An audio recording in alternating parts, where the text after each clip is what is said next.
Merci de nous rejoindre pour cette nouvelle édition de e-Talk. Nous avons aujourd'hui pour invité M. Mahamadou Issoufou, président de la République du Niger. Bonjour Monsieur le Président. Bonjour Monsieur. Nous sommes au Niger et nous sommes véritablement heureux que vous nous accueilliez ici dans votre résidence. Mais la situation sanitaire au Niger, comme dans la plupart des pays du monde, est marquée par l'actualité de la Covid-19. Où est-ce que le Niger en est aujourd'hui par rapport à ces ripostes? C'est vrai, vous avez raison de le dire, la situation sanitaire dans le monde est préoccupante depuis bientôt un an. La Covid a des conséquences humaines avec beaucoup de morts, des conséquences socio-économiques. Beaucoup de pays dans le monde sont en récession. Le Niger, par exemple, qui a prévu son budget 2020 avec un taux de croissance économique de 6,9%, va terminer l'année avec un taux de croissance de 1,7%. On n'est pas en récession, mais quand même, le taux de croissance prévu s'est largement effondré. Donc, c'est un choc pour l'humanité. C'est un choc qui n'a de précédent que les chocs de la crise de 1929 et les deux guerres mondiales, la première et la seconde guerre mondiale. Et donc, ce choc doit amener les dirigeants du monde à un sursaut, à bien réfléchir sur la relance post-Covid-19. Au niveau du Niger, on a remarqué ces dernières semaines qu'il y avait un pic de décès et de contagion. Comment est-ce que vous expliquez cette situation, alors que le pays, comme l'ensemble du continent, semblait épargné lors de la première vague? C'est vrai, à l'occasion de la première vague, on avait pu contrôler la pandémie. On avait des craintes quant à la possibilité pour notre système de santé de répondre efficacement à cette pandémie. Mais fort heureusement, compte tenu de l'expérience acquise, nous avons pu contrôler la première vague. Et il fut un moment où on était en dessous de 10 cas actifs dans le pays. Mais ces derniers temps, on a une flambée, effectivement, des cas, mais notre système de santé est en train de chercher à contrôler, encore une fois, cette seconde vague qui est plus difficile à gérer que la première. Qu'est-ce qui la rend plus difficile et comment est-ce que les partenaires du Niger pourraient l'aider à juguler cette crise sanitaire? Alors, ce qui la rend plus difficile, c'est non seulement au Niger, c'est un peu partout dans le monde. Il y a même, comme vous le savez, des nouvelles souches qui sont plus contagieuses que les premières. C'est peut-être cette contagiosité des souches qui la rend plus difficile à contrôler. Il faut dire aussi que les gens ont relâché un peu la discipline de l'observation des mesures barrières. Maintenant, qu'est-ce qu'il faut faire? La seule solution, c'est de commencer assez rapidement à vacciner les populations. Fort heureusement que les vaccins ont été trouvés. Le Niger se prépare à la campagne de vaccination de ces populations. Nous avons mis en place un plan de vaccination qui va commencer par les plus vulnérables, par les plus exposés. D'abord les agents de santé, puis les personnes âgées, puis les scolaires et les étudiants, ainsi que les enseignants, les forces de défense et de sécurité. Nous espérons que d'ici le milieu du premier trimestre 2021, le vaccin sera en place au Niger. L'autre enjeu pour le Niger, au-delà de la santé, c'est celui de la sécurité. Il y a eu beaucoup d'attaques. Il y a eu cette réunion avec les partenaires qui a décidé qu'il fallait créer à la zone des 3 frontières un tampon pour renforcer la lutte contre le terrorisme.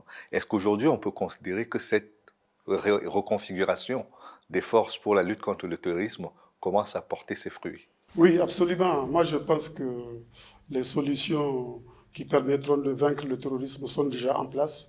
D'abord, au niveau national, si je prends l'ensemble des pays du G5 Sahel, il y a un renforcement des capacités des forces de défense et de sécurité nationales qui a débuté depuis des années et qui est maintenant à son niveau optimum. Il y a également l'opérationnalisation de la force conjointe du G5 Sahel qui comprend donc les armées du Burkina, du Mali, de la Mauritanie, du Niger et du Tchad. Cette force du G5 Sahel est opérationnelle. N'oublions pas le lac Tchad, puisqu'on se bat également contre le terrorisme dans le bassin du lac Tchad, où on a mis en place la force mixte multinationale avec le Cameroun, le Tchad, le Nigeria et le Niger. Au-delà de ces mutualisations au niveau régional, nous avons décidé de mettre en place une coalition internationale de lutte contre le terrorisme dans le Sahel. Cette coalition se met en place, elle est opérationnelle. Et vous savez qu'il y a quelques mois, on avait fait une grande réunion à Pau. Cette réunion de Pau a été suivie par la réunion de Nouakchott. À l'occasion de ces deux réunions, nous avons pris des mesures très fortes, intensification bien sûr de la lutte contre le terrorisme, renforcement des capacités des armées nationales, retour de l'État dans les zones menacées par le terrorisme afin de sécuriser les populations et développement, parce qu'il ne faut jamais oublier la liaison étroite qui existe entre sécurité et développement. Et nous avons mis en place depuis la mise en place de cette feuille de route ce qu'on appelle un commandement conjoint de toutes les forces qui doivent intervenir, en particulier dans la zone des trois frontières à laquelle vous faites allusion. Et depuis, il y a eu beaucoup d'opérations qui ont été menées, qui ont donné de très bons résultats. Beaucoup de terroristes ont été neutralisés. Et comme je l'ai dit, nous avons déjà vraiment mis en place les conditions de la victoire contre le terrorisme.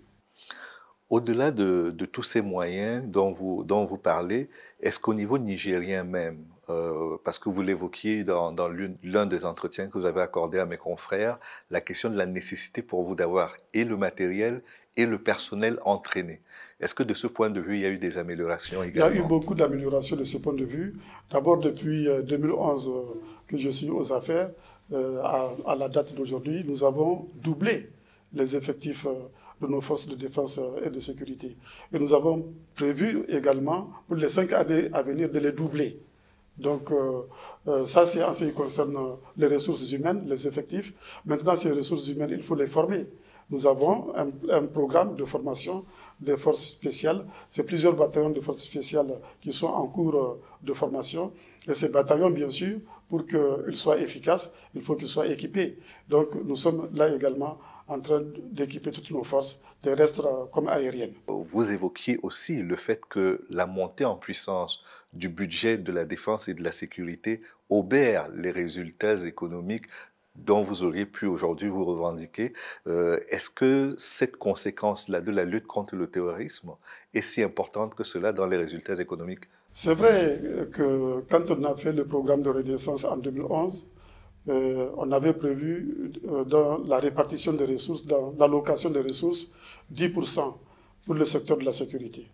En réalité, compte tenu des menaces, terrorisme, crime organisé, migration clandestine, nous avons dû investir 17% en moyenne des ressources budgétaires chaque année.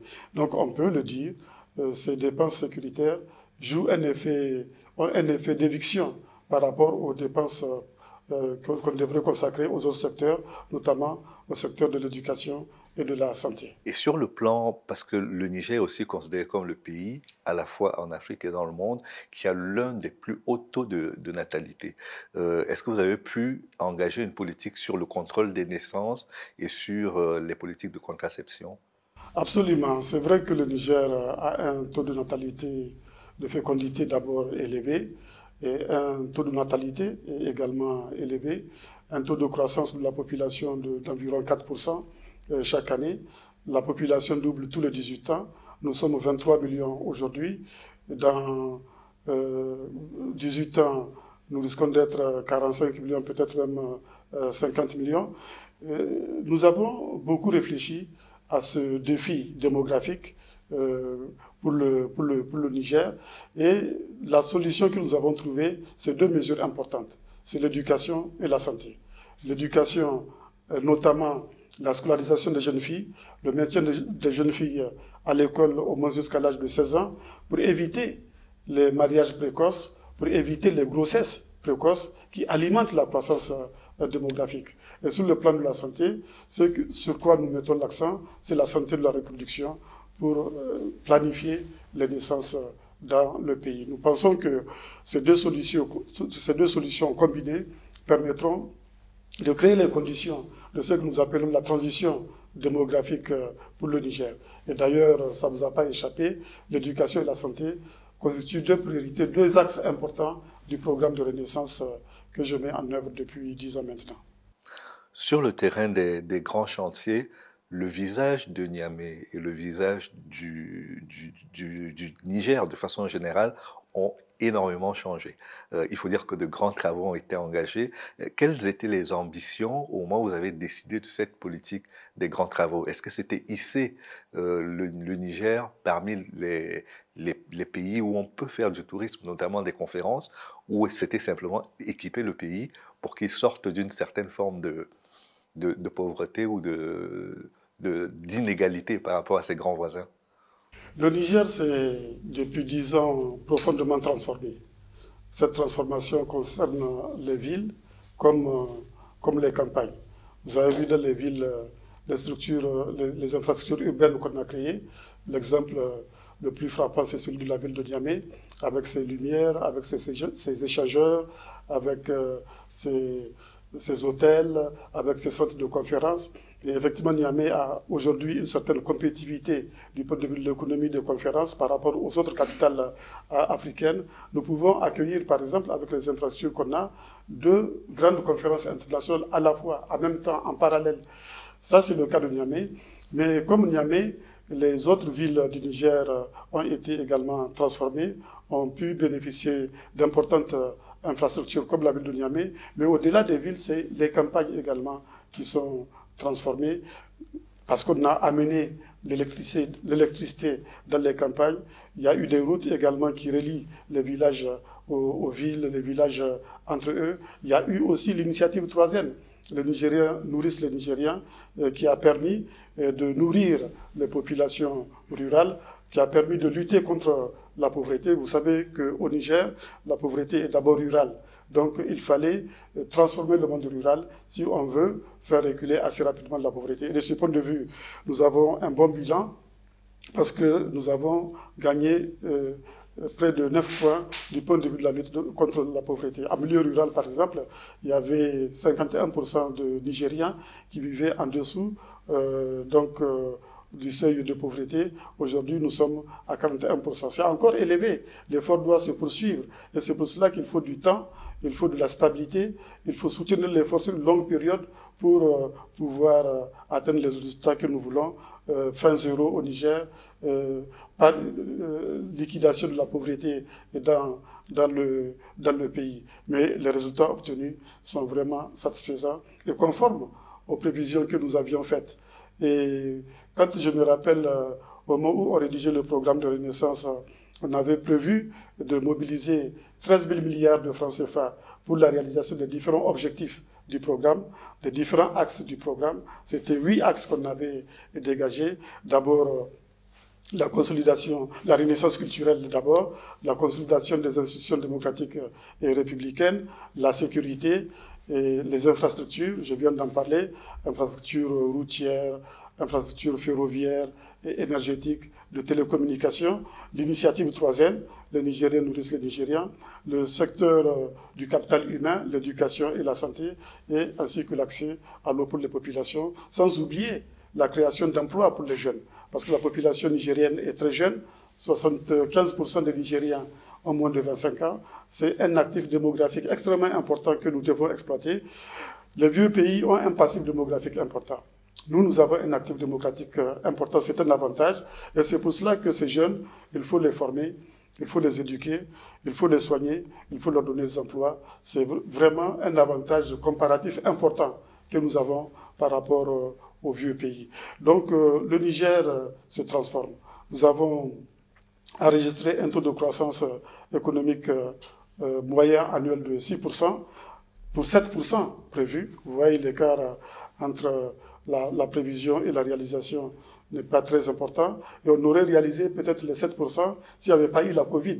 Parce que, comme je vous l'ai dit tout à l'heure, on avait fait le budget 2020 sur la base d'un taux de croissance de 6,9%. On réalise malheureusement 1,7% à cause de la Covid. C'est ça qui a tiré le taux de croissance moyen sur les 10 ans vers le bas. Alors, ce taux de croissance prouve que le Niger a le potentiel d'être un pays émergent. Et d'ailleurs, on le classe parmi les pays potentiellement émergents en Afrique. Il y a des pays qui sont pré-émergents, comme la Côte d'Ivoire. Il y a des pays qui sont potentiellement émergents. Le Niger est dans cette classe. Il y a des pays qui sont encore loin derrière. Et avec la stabilité, avec un tel taux de croissance, 6-7%, dans quelques décennies, le Niger atteindra les conditions de l'émergence. Sans oublier que vous avez réalisé également de bons scores sur la question de la perception de la corruption. Dans l'indice de perception de la corruption, le pays est passé d'un classement qui était très mauvais à pratiquement 10 ou 20 places qui ont été gagnées dans les dernières périodes. Bien sûr, les deux sont liés. Si nous avons pu faire des réalisations, ça veut dire que la dépense a été efficace. Ça veut dire qu'il n'y a pas eu de déperdition des ressources en cours de route. Et nous avons fait beaucoup d'efforts d'abord pour mobiliser les ressources internes. Notre objectif était de réaliser un taux de pression fiscale de 20% par rapport au PIB, ce qui n'est pas très élevé si on compare ce taux de croissance, ce taux de pression fiscale au taux des pays développés. Par exemple, en France, c'est près de 44% de taux de pression fiscale. Dans les pays de l'Europe du Nord, c'est même plus de 50%. Aux États-Unis, c'est un peu moins, autour de 30-36%. Mais nous, on vise 20% de taux de pression fiscale. Je pense qu'en dessous de ce seuil, ce n'est pas digne d'un État. Il faut que l'État apporte sa capacité de mobilisation des impôts, c'est extrêmement important. Donc on a progressé de ce point de vue dans le renforcement de la capacité de nos institutions à lever l'impôt, mais aussi on a progressé dans l'efficacité de la dépense. Une chose est d'avoir des ressources, une autre est de bien les dépenser. Et nous avons fait beaucoup d'efforts pour bien les dépenser en luttant contre la corruption. Nous avons mobilisé beaucoup de ressources internes. Nous avons également mobilisé beaucoup de ressources externes. C'est ça qui nous a permis de faire les réalisations que vous constatez dans les différents secteurs que j'ai évoqués.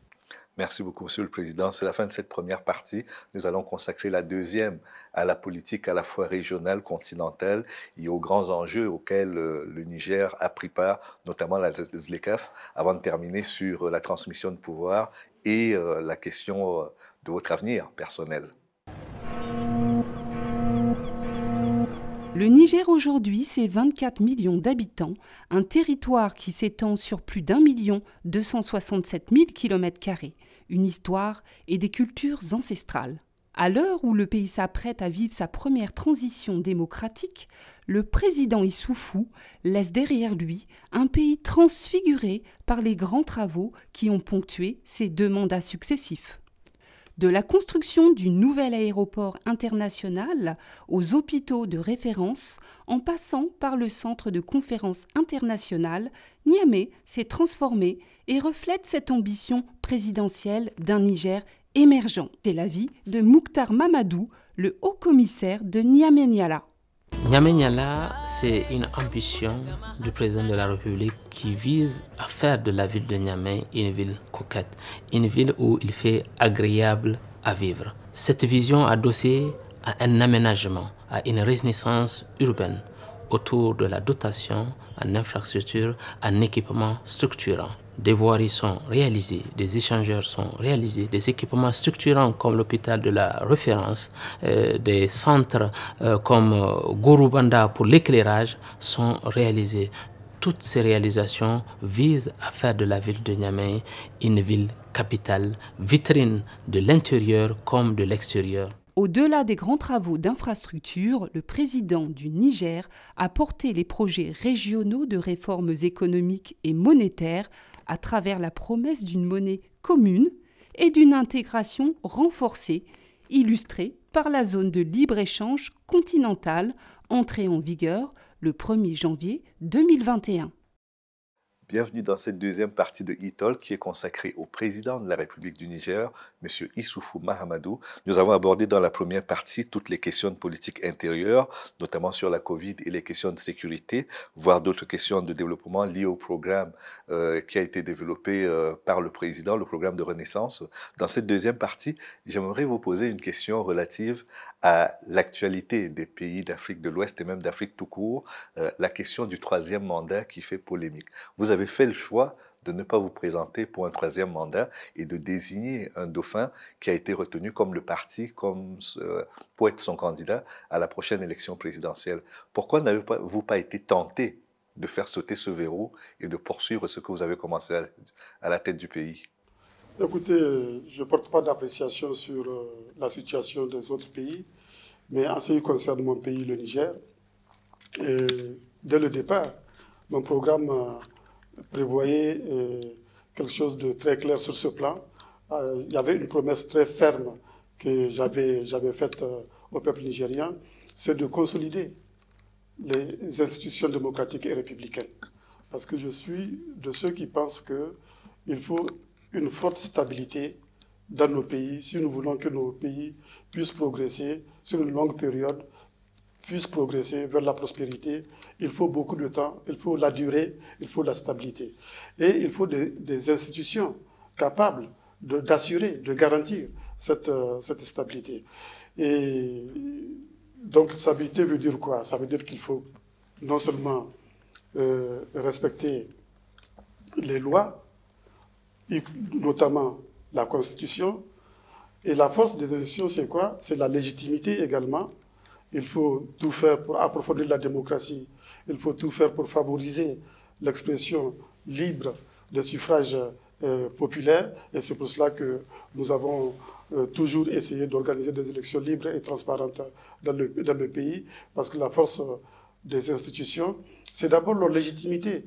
Et il n'y a pas de légitimité sans élection transparente. Donc, c'est cette vision qui m'a amené à ne pas briguer un troisième mandat. Comme j'ai eu souvent à le dire, en tout cas pour le cas du Niger, je parle encore une fois pour le cas du Niger, il n'y a pas d'homme providentiel, il n'y a pas d'homme irremplaçable. Nous sommes 23 millions de Nigériens. Il n'y a pas de raison à ce que moi, je m'autoproclame comme étant le seul capable de diriger le Niger. Il y a beaucoup de mes compatriotes qui sont capables de diriger ce pays. Et d'ailleurs, vous avez vu pour la compétition à l'occasion des élections qui vont se dérouler demain, il y a une trentaine de candidats. Il y a une trentaine de Nigériens qui pensent qu'ils sont capables de conduire les destinées de notre pays. Et parmi ces candidats, il y en a un certain nombre qui ont des projets, qui ont des programmes, qui ont des ambitions pour le pays. Donc voilà, cela procède d'une forte conviction que j'ai. Il n'y a pas d'homme providentiel, il n'y a pas d'homme irremplaçable. Votre parti est né dans les années 91.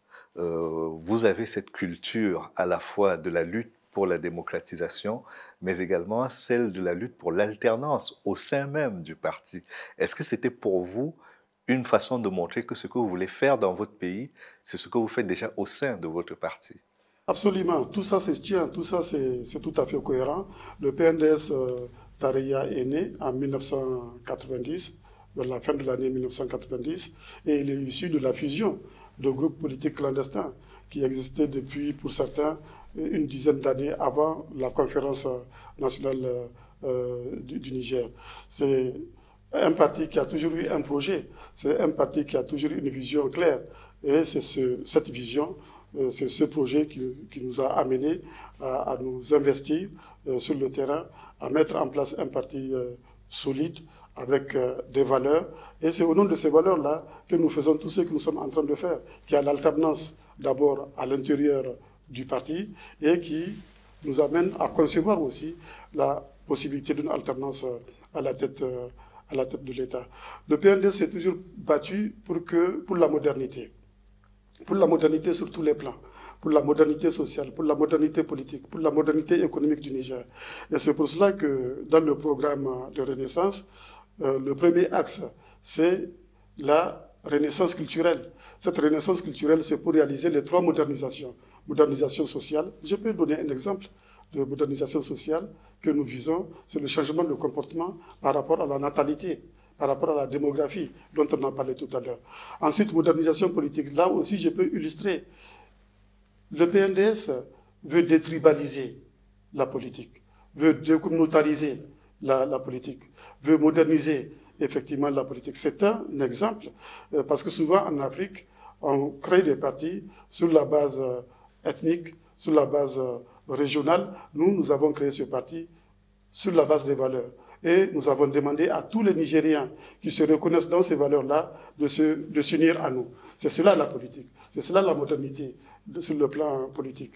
Si je peux donner l'exemple également de la modernité économique, la possibilité d'épargner, d'investir, de combattre cette tendance à l'hédonisme que nous avons en Afrique de manière générale et au Niger en particulier.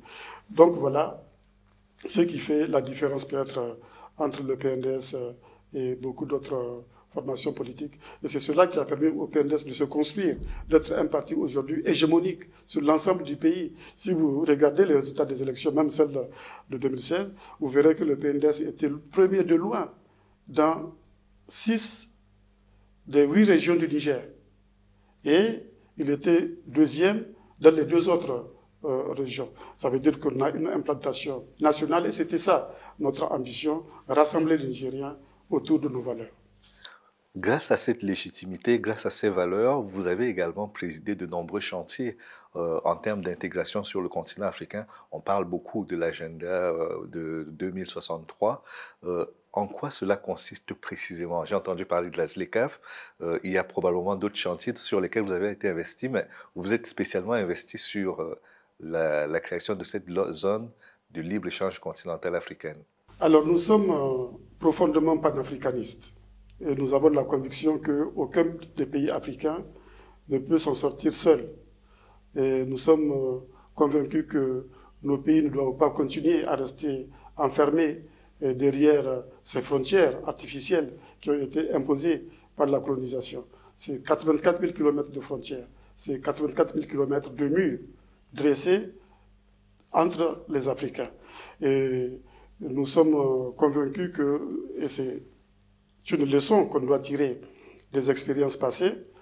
Je prends un exemple, c'est les industries de substitution aux importations qui ont été conçues, qui ont été mises en œuvre, les politiques qui ont été mises en œuvre dans les années 60, dans les années 70, et qui ont échoué à cause de l'étroitesse des marchés de différents pays. Et donc c'est pour cela qu'il faut voir à l'échelle du continent. Et c'est pour cela que le PNDS a conçu le programme de renaissance en alignement avec les objectifs à l'échelle de la région ouest-africaine et à l'échelle du continent africain, et donc en alignement avec l'agenda 2063. L'agenda 2063, c'est l'Afrique que nous voulons en 2063. 2063, ça sera l'anniversaire de la création de l'Organisation de l'Unité africaine en 1963. Donc l'Afrique que nous voulons en 2063, qui est devenue entre-temps l'Union africaine. Donc pour réaliser cette Afrique que nous voulons en 2063, nous avons conçu un certain nombre de plans. D'abord, le premier plan décennal, c'est le plan 2013-2023. Après, il y aura un autre plan 2023-2033, et ainsi de suite, jusqu'en 2063. Le premier plan, donc 2013-2023, a un certain nombre de projets, un certain nombre de programmes qu'il prévoit et qui doivent être exécutés pendant cette période de 10 ans. Un des programmes, un des projets, c'est la zone de libre-échange continentale africaine, que mes pères chefs d'État m'ont fait l'honneur de me confier. Et ce chantier a été conduit avec célérité. C'est, je crois, la première fois dans l'histoire de l'Union africaine qu'un projet comme ça est négocié, discuté, signé, ratifié en moins de 2 ans. Et fort heureusement, les échanges dans le cadre de la zone de libre-échange continentale africaine vont démarrer le 1er janvier, donc dans quelques jours, entre les différents États, parce qu'on a aujourd'hui près de 34 États qui ont ratifié. On a 54 États qui ont signé, mais il y a 34 qui ont ratifié et qui donc sont prêts à commercer dans le cadre de la zone de libre-échange continentale africaine dès le 1er janvier. C'est un avantage énorme pour l'Afrique. C'est un pas de géant que l'Afrique est en train de réaliser vers le progrès économique et social. Sortir de ces frontières héritées de la colonisation, sortir de ces frontières qui sont autant d'obstacles aux échanges entre Africains, c'est extrêmement important. C'est le rêve des pères fondateurs. C'est le rêve de tous les panafricanistes, de toutes les générations de panafricanistes. C'est ce rêve que nous sommes en train de réaliser. Cela permettra de booster les échanges entre les pays africains. Aujourd'hui, les Africains échangent pour moins de 15% entre eux par rapport à l'ensemble de leurs échanges. Alors qu'en Europe, les Européens échangent à près de 70%. Ailleurs, c'est plus de 50%. Nous sommes à la traîne sur ce plan et la solution, donc, c'est la zone de libre-échange continentale africaine. Ça, c'est un des projets. Mais il y a d'autres projets parce que sans ces projets-là, la zone de libre-échange continentale sera une coquille vide. Ces autres projets, c'est le plan d'industrialisation de l'Afrique. Ensuite, c'est le plan de développement agricole de l'Afrique. C'est le plan des infrastructures en Afrique et la vision minière africaine. Si vous prenez tous ces plans-là, ils sont nécessaires, complémentaires à la zone de libre-échange continentale africaine, qui serait une coquille vide sans ces plans. Parce que si l'Afrique n'a rien à échanger, ça ne sert à rien d'avoir une zone de libre-échange continentale africaine. D'où la nécessité de faire l'industrialisation, de développer les chaînes de valeur, de transformer nos matières premières. On dit souvent que l'Afrique est riche de ses matières premières. Non, l'Afrique est pauvre de ses matières premières. Pour que l'Afrique soit riche de ces matières premières, il faut les transformer sur place, en Afrique. Il faut créer des chaînes de valeur. Il faut développer la valeur ajoutée. Et c'est ce que nous essayons de faire, tirant des leçons des échecs, comme je l'ai dit, des politiques strictement nationales, par exemple l'industrie de substitution aux importations. Puisque nous avons changé d'échelle, nous pouvons mettre en place des projets industriels qui sont assez compétitifs avec l'échelle continentale et non avec l'échelle étroitement nationale. Même chose pour les infrastructures. Nous avons besoin de routes qui relient les différentes capitales, les différents pays du continent. Directement, sans plus passer par l'Europe. Sans plus passer par Londres, Paris, etc. Nous avons des infrastructures aéroportières à créer pour qu'il y ait des liaisons aériennes directes entre les différents pays africains à la date d'aujourd'hui. Parfois, pour aller au Kenya, par exemple, un Nigérien est obligé de passer par Paris ou bien par Londres ou Bruxelles. Nous ne voulons plus de ça. Nous voulons des liaisons directes entre pays africains. Infrastructure donc aéroportière, c'est important. Infrastructure ferroviaire également, parce qu'il faut être compétitif. Et pour être compétitif, il faut réduire le coût de transport. Et la meilleure solution pour réduire le coût de transport, c'est le chemin de fer. Un pays comme le Niger, qui est un pays enclavé, ne peut pas se développer sans chemin de fer. Parce que rien que les coûts de transport pour le Niger représentent 40% de la valeur des produits. On ne peut pas, dans ces conditions, être compétitif. Je peux prendre le cas de l'énergie également. Nous avons besoin d'énergie à faible coût. Aujourd'hui, le coût moyen de l'énergie en Afrique, c'est 14 centimes du dollar. Le coût moyen de l'énergie en Asie du Sud-Est, c'est 4 centimes du dollar. Vous voyez bien que dans ces conditions, l'Asie est plus compétitive que l'Afrique. Donc l'Afrique doit tout faire pour avoir de l'énergie à bon marché. Et nous avons le potentiel hydroélectrique en particulier. C'est à peine 5% du potentiel hydroélectrique africain qui est exploité aujourd'hui. L'hydroélectricité peut nous donner la possibilité d'accéder à de l'énergie à faible coût, 3 centimes du dollar par kilowattheure. C'est le cas, par exemple, de ce que nous sommes en train de faire pour le Niger, avec un barrage sous le fleuve Niger, le barrage de Kandaji, qui sera terminé dans quelques mois et qui nous permettra d'avoir 1 kilowattheure à moins de 4 centimes du dollar. Donc c'est tout ça qu'il faut, c'est tout ça l'agenda 2063. Il faut que les Africains le comprennent.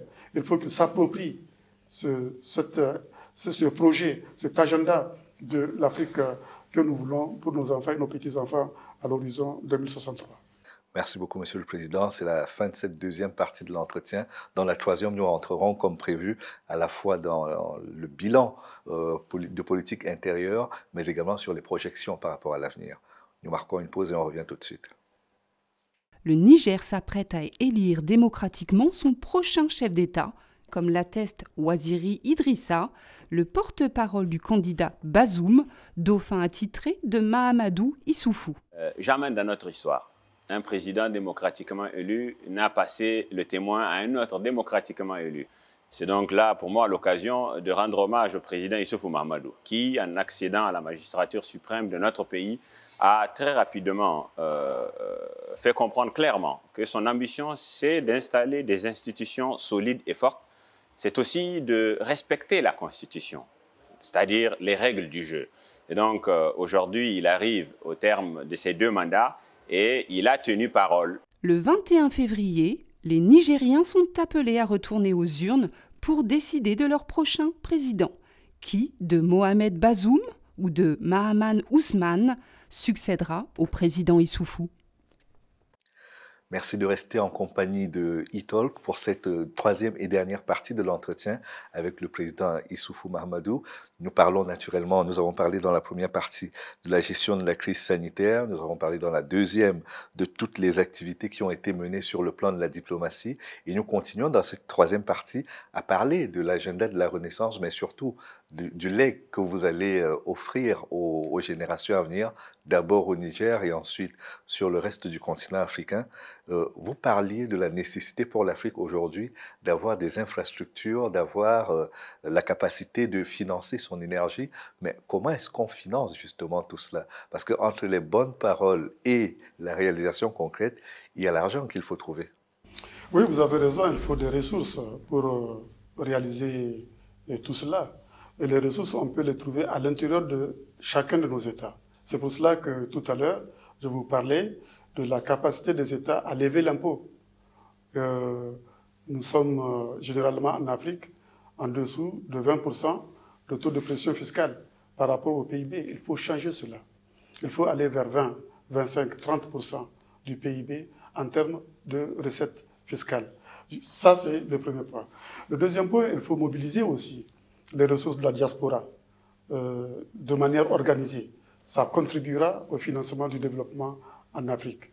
Ensuite, il faut réfléchir à l'échelle internationale parce que le monde est ouvert. Nous sommes dans la mondialisation. Il faut attirer les investissements directs étrangers. C'est ce que beaucoup de pays sont en train de faire en ce moment.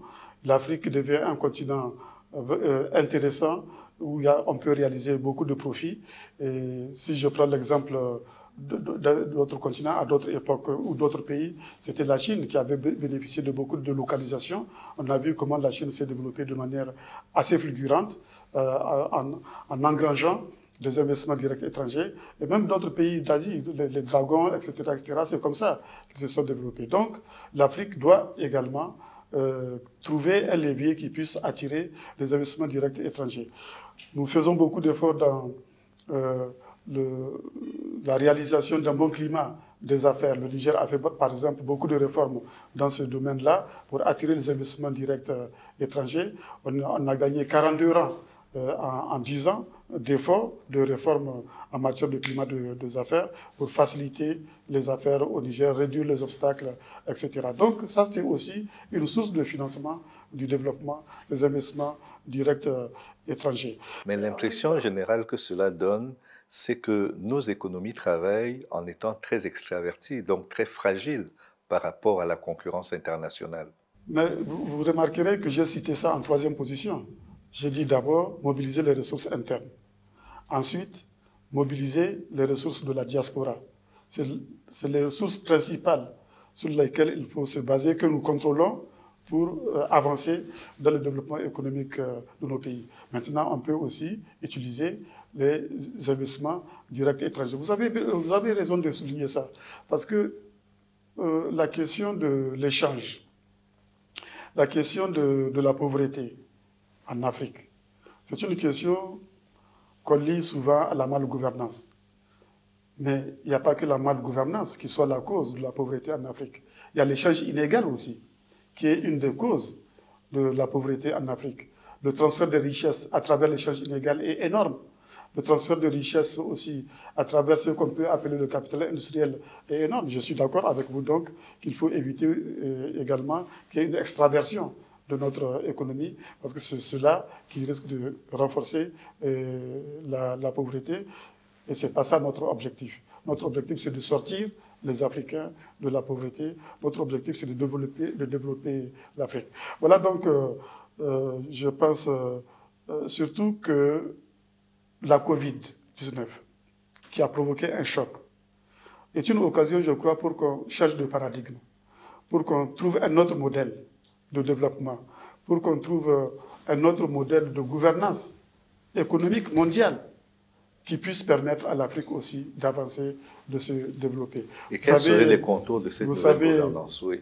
Vous savez, quand il y a eu les chocs de la Première Guerre mondiale, de la crise de 1929, de la Deuxième Guerre mondiale, il y a eu un changement de paradigme.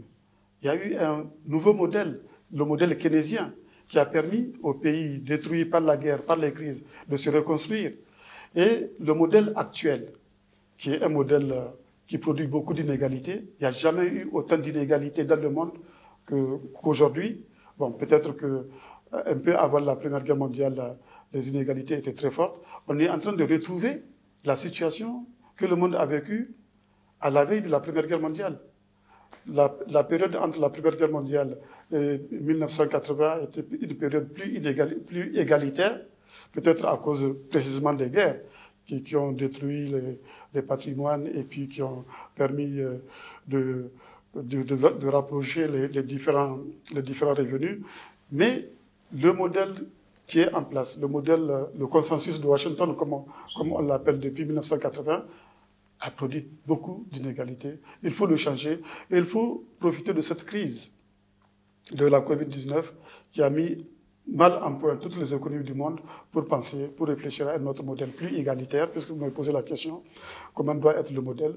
Un modèle plus égalitaire, un modèle plus solidaire, un modèle qui permet la stabilité, non seulement économique du monde, mais la stabilité politique. Parce qu'on ne peut pas, dans un monde où il y a autant d'inégalités, on ne peut pas avoir la stabilité et la paix. Quand on se met du point de vue de l'Afrique, de façon générale, les chocs qui auraient dû conduire à des changements de paradigme amènent plutôt à des mesurettes. Je prends juste un exemple. À chaque fois qu'il y a un choc économique, les pays africains demandent qu'on annule leurs dettes. Et il n'y a pas d'autres demandes autres que celle-là. Est-ce que vous pensez qu'il y a aujourd'hui la capacité de dire « nous voulons une réforme de la gouvernance financière, nous voulons une réforme du Conseil de sécurité des Nations Unies pour que la gouvernance mondiale soit plus inclusive, plus égalitaire, prenant plus en compte le point de vue de pays comme ceux de l'Afrique ?» C'est exactement ce que nous sommes en train de faire. Par exemple, le Niger est membre non permanent du Conseil de sécurité. Le Niger a eu à présider le Conseil de sécurité pendant le mois de septembre. Et le 24 septembre, on a eu une réunion du Conseil de sécurité que j'ai présidée sur le thème gouvernance post-Covid. Et à l'occasion de cette réunion du Conseil de sécurité, j'ai beaucoup insisté, non pas seulement sur l'annulation de la dette, mais sur une nouvelle gouvernance politique et économique mondiale. Parce que je pense que la gouvernance politique mondiale n'est pas démocratique aujourd'hui. Souvent, on nous reproche en Afrique de ne pas travailler pour la mise en place du système démocratique, mais la gouvernance politique mondiale n'est pas démocratique. Elle est héritée de la Deuxième Guerre mondiale. Elle n'est pas en tout cas démocratique. Il y a des décisions qui sont prises sans nous, il y a des décisions qui sont prises sans l'Afrique. Exemple, l'intervention en Libye. Nous étions contre l'intervention en Libye. Or, cette intervention en Libye, qui a créé le chaos libyen actuel, a déstabilisé le Sahel. C'est ça qui a favorisé le terrorisme au Sahel. Ça fait 5 ans qu'on se bat contre le terrorisme. Ça fait 5 ans qu'on injecte des ressources dans la sécurité parce que la Libye nous a déstabilisés. Ça, c'est pas normal. Il faut que cela change.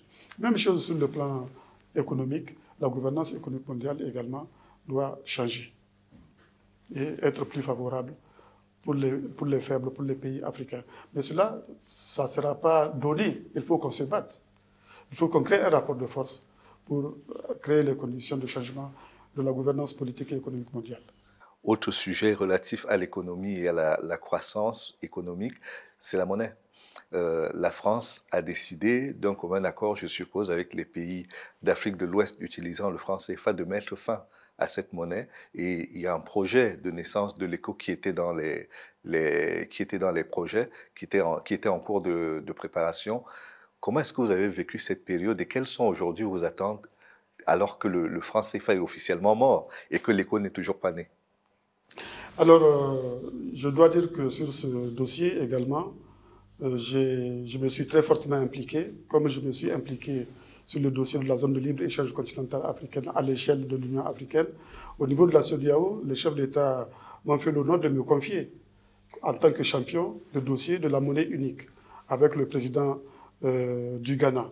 On a beaucoup travaillé sur ce dossier et on a beaucoup progressé parce que je voudrais rappeler que c'est vers la fin des années 80 qu'on a décidé de la mise en place d'une monnaie unique au niveau des 15 pays de la CEDEAO, comme facteur d'intégration, comme facteur de renforcement des échanges entre les 15 pays de la CEDEAO. Donc depuis 2015, on a accéléré la cadence. On a changé d'approche parce qu'au départ, il était question d'abord de faire une monnaie unique au niveau des 7 autres pays de la CEDEAO qui sont hors zone franc CFA. Et une fois qu'ils auront fait la monnaie unique, leur monnaie à 7, on aura réduit le nombre de monnaies de 8 à 2 et on fusionne les 2 monnaies restantes, le franc CFA et la nouvelle monnaie de 7 pays hors zone franc CFA. Nous, on s'est dit, c'est absurde une telle approche. Unifier cette monnaie ou unifier 8 monnaies, c'est le même, ça revient au même. Donc, au lieu de faire la monnaie unique en 2 étapes, il faut faire ça en une seule étape. Aller directement vers la création de l'ECO, enfin la nouvelle monnaie, en une seule étape, fusionner les 8 monnaies entre elles. Et nous avons beaucoup progressé, comme j'ai dit, sur ce plan. Nous avons déjà défini le nom de la monnaie, c'est l'ECO. Nous avons défini la question du change. Ça sera le change flexible avec un panier de monnaies, c'est-à-dire les monnaies dans lesquelles les différents pays de la CEDEAO font leur commerce extérieur. Nous avons également conçu le type de banque centrale qu'il faut mettre en place, etc., etc. Donc toutes les grandes décisions sont prises et normalement, la monnaie unique était censée être lancée au mois de juin 2020. Mais la Covid est passée par là, malheureusement. On a été obligé de revoir le calendrier de mise en œuvre donc, de la monnaie unique. Maintenant, en rapport avec ça, dans la perspective de la monnaie unique, les chefs d'État de la zone CFA ont décidé de réformer le franc CFA. Cette réforme qui est faite, je dis bien, dans la perspective de la monnaie unique de la CEDEAO, de la perspective de l'ECO.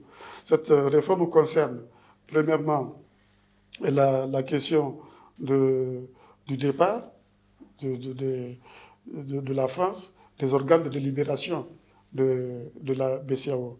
Cette réforme concerne la fermeture du fameux compte d'opération. C'est les 2 réformes essentielles qui sont envisagées dans la perspective d'aller vers l'ECO. Bien sûr, il y a le changement de nom du franc CFA en ECO, mais ça interviendra au moment où on va passer effectivement à l'ECO. Mais les réformes essentielles, c'est les 2 réformes dont je viens de parler. Il est évident aussi que la réforme n'a pas fait disparaître la question de la parité, de la convertibilité avec l'euro, avec un taux de change fixe. On se prépare. Quand ça sera l'ECO, comme je l'ai dit, le taux de change sera flexible avec un panier de différentes monnaies. Ça peut être 2, ça peut être 3 monnaies, ça peut être le dollar, ça peut être l'euro et le yen, etc. En tout cas, les monnaies dans lesquelles les pays de la CEDEAO font leur commerce extérieur. Donc, je suis vraiment satisfait des progrès réalisés sur ce dossier-là également. Mais est-ce que vous avez probablement entendu cette rumeur dans laquelle on estimait que l'ECO allait juste être une dénomination cosmétique pour remplacer le franc CFA sans qu'on soit passé sans qu'on ait réalisé une révolution en réalité? Non, le franc CFA ne sera pas l'ECO tant que les autres pays ne seront pas prêts. Donc nous faisons notre réforme qui nous rapproche de l'ECO, mais le franc CFA réformé ne prendra pas tout de suite le nom d'ECO. On fait la réforme relative au départ de la France, comme je l'ai dit, des organes de libération de la BCEAO. On fait la réforme en ce qui concerne la fermeture du compte d'opération. Voilà, c'est les 2 réformes essentielles pour l'instant que nous faisons, qui sont des réformes importantes, contrairement à ce que certains peuvent penser, et qui constituent un pas de géant vers la réalisation de l'éco. Qu'est-ce que vous allez devenir, Monsieur le Président, en avril prochain, quand vous ne serez plus président du Niger? Je suis en train de réfléchir sur ce que je veux faire. J'ai beaucoup de choses en tête. Et tout ce que je peux dire, c'est que je suis disponible, non seulement pour l'Afrique, mais pour tous ceux qui pourraient me solliciter, pour mon expérience, pour que je puisse continuer à servir non seulement le Niger, mais le peuple africain. Je suis disponible pour ça. Mais ce que je veux faire, c'est de tout faire pour prouver qu'il y a une vie après le pouvoir. Et pour dire que rester au pouvoir à vie, ce n'est pas toujours la seule solution. Il y a d'autres perspectives, il y a d'autres solutions, il y a d'autres possibilités qui peuvent s'offrir à un homme qui a été président dans un pays comme le Niger ou dans tel ou tel pays africain ou dans tel ou tel pays dans le monde. Du reste, on a vu ailleurs sur d'autres continents, il y a beaucoup d'anciens présidents qui prouvent bien qu'il y a une autre vie après le pouvoir. Dernière question, mais vraiment, c'est pour les opposants de façon générale. Il vous a fallu 3 tentatives pour devenir président de la République. Cela ne vous a probablement pas découragé puisque vous y êtes arrivé. Mais comment est-ce qu'aujourd'hui, on peut créer cette ténacité, cette volonté de faire changer les choses sans être dans les violences que l'on vit dans la plupart de nos pays? Vraiment, c'est un message en direction... Oui, le message, c'est d'avoir des valeurs. C'est d'avoir des convictions. Quand on a des convictions, quand on a des valeurs, quand on a des objectifs clairs, on résiste. On résiste à toutes les épreuves. C'est vrai, au Niger, nous avons fondé le PNDS en 90, mais nous sommes arrivés au pouvoir qu'en 2011. Il a fallu se battre pendant 20 ans, et parfois dans des conditions extrêmement difficiles. Mais comme nous avions une foi, nous croyons en des valeurs, nous avons pu tenir. Et je demande justement à ceux qui s'engagent en politique de s'engager en politique sur la base des valeurs, sur la base des convictions. Comme ça, ils peuvent traverser toutes les épreuves. Merci beaucoup, Monsieur le Président. Merci, je vous en prie. Et merci à vous d'avoir suivi cet entretien jusqu'à son terme. À bientôt.